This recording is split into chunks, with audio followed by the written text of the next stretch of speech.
Hi, I'm Rev Myron. I'm a minister through Pathways of Light, and I've been a Course in Miracles student for 40 years. I'm going through the text again this year, asking Jesus to clarify for me, and then I write from that clarity. And that's what I'm sharing with you today. So let's get started. We're reading from A Course in Miracles, Chapter 12, Section 6, The Vision of Christ. And today we're going to read paragraphs 3 through 5. Paragraph 3 says, "You do not want the world. The only thing of value in it is whatever part of it you look upon with love. This gives it the only reality it will ever have. Its value is not in itself, but yours is in you. As self-value comes from self-extension, so does the perception of self-value come from the extension of loving thoughts outward. Make the world real unto yourself, for the real world is a gift of the Holy Spirit, and so it belongs to you." Jesus is making a clear distinction between the world we typically see, as we typically see it, and the real world, which is a gift of the Holy Spirit.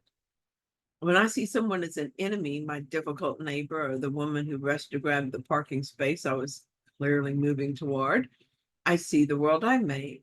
If I'm angry at something done to me or to anyone else, if I'm afraid of something happening in the world, terrorists or thieves, then I'm looking at the world I made with the ego. As I begin to ask the Holy Spirit to heal my mind of these ego thoughts, I extend love instead of hate and fear, and I start to see the real world. That is how it is a gift of the Holy Spirit.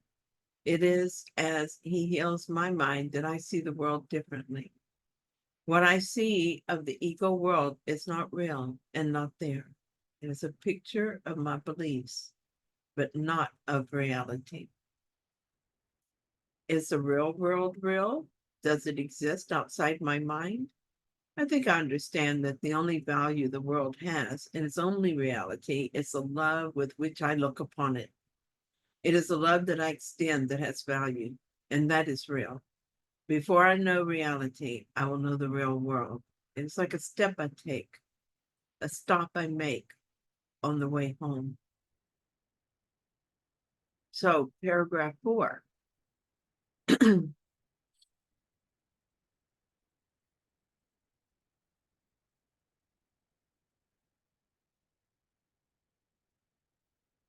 Correction is for all who cannot see.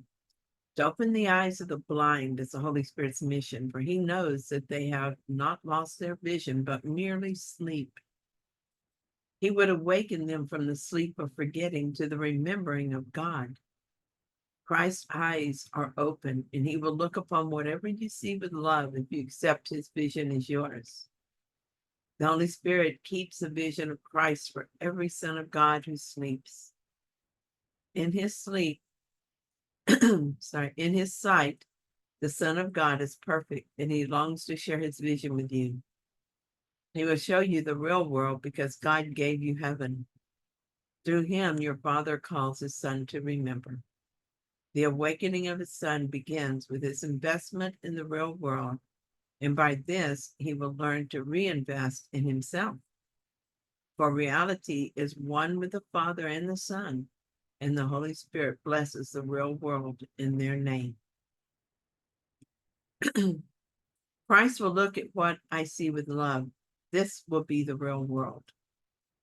My eyes will be open to the truth, and how glorious it will be to see my illusion transformed. This is not hard because nothing needs to change, really. My eyes are closed in sleep, and I dream of conflict, anger, fear, and guilt. I'm being awakened ever so gently by one who knows me and loves me. Christ is awake, and he sees the real world, and he will share that vision with me. But for me to see it, I must become convinced that what I see now is not reality. Then I must become convinced that I don't have to see it anymore, and that I don't want to see it. Unless I believe this, I will keep my eyes closed and continue to dream. I'm ready to wake up, though. That is one of the courses in my life and why I do the work asked of me. I look at my story and realize it reflects the beliefs I hold in my mind. I ask the Holy Spirit what it all means, and He judges it as simply not true. It is not true. I am not vulnerable. I am not a victim, nor am I sad or afraid. The world is not a threat. No people are attacking me, and I don't want to attack them. That is the simple truth. I mostly believe it now because I'm no longer in a deep sleep. I'm rousing from my long slumber, but I still am not fully awake. So I continue to dream and sometimes become confused about the dreams and believe in them. Some ideas still attract me and some stories still scare me. But I notice I continue to look with the Holy Spirit and my sleep becomes lighter, reality closer. God so loves me that through the Holy Spirit, He blesses the world I made, and the ego world is transformed right before my eyes. Paragraph 5.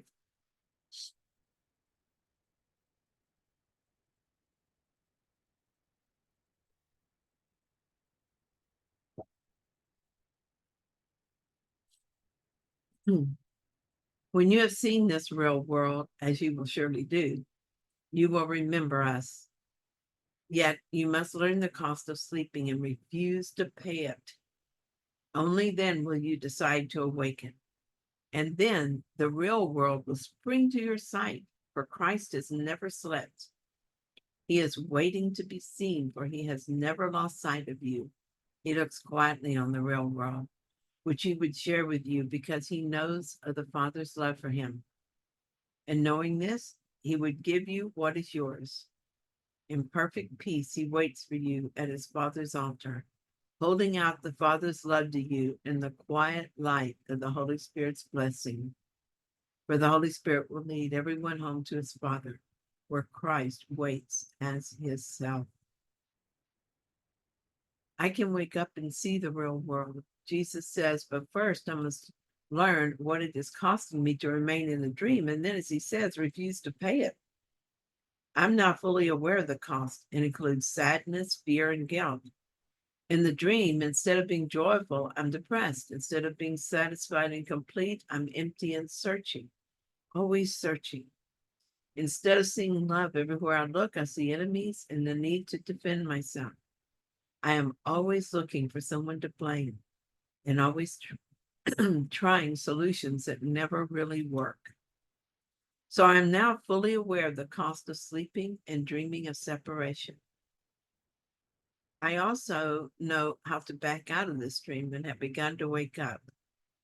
When I see an enemy, I ask the Holy Spirit who it is in front of me. I'm told that it's a Christ, and I ask to see Him. According to my willingness to step back from my own personal judgments, I see something holy and am forever changed. Never again is reality as obscured as it was before. I just keep doing this with every false picture. The joy and the peace I experienced are strong motivations to continue. Sometimes it feels like it's slow going and that I'll never do this. Knowing what I know, I cannot even imagine why I would still prefer to keep this little ego idea intact.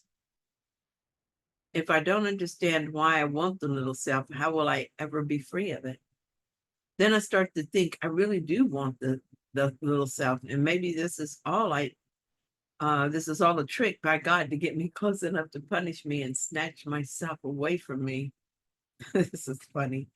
This is ego mind asking questions and applying its twisted logic to something it can't understand.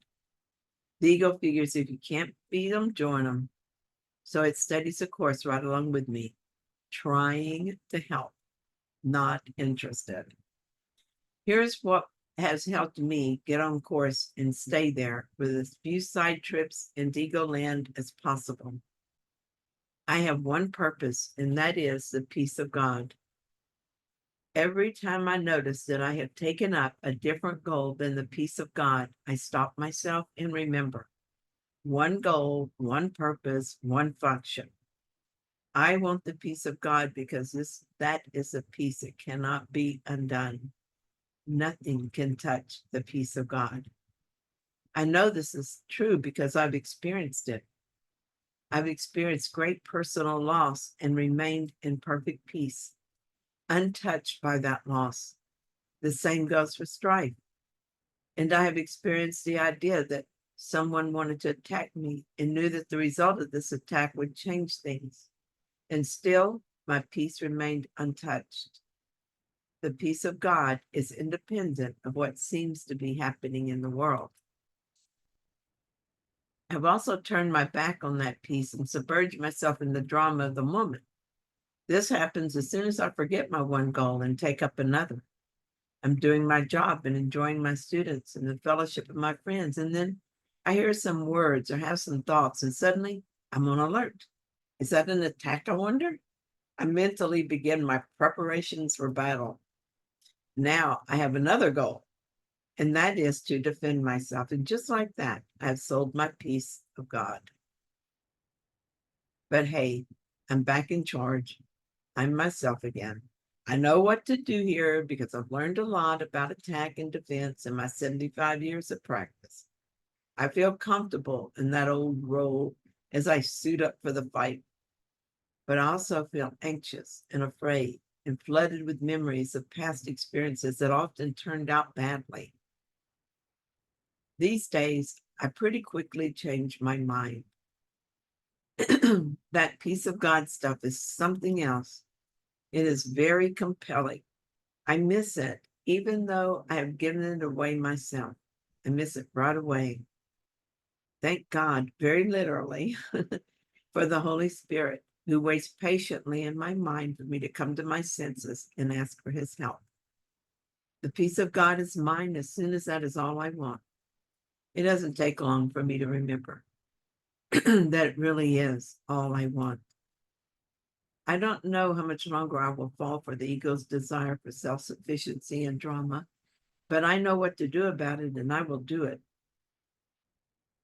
These days, I slip into an ego story only once in a while, and I extricate myself pretty quickly.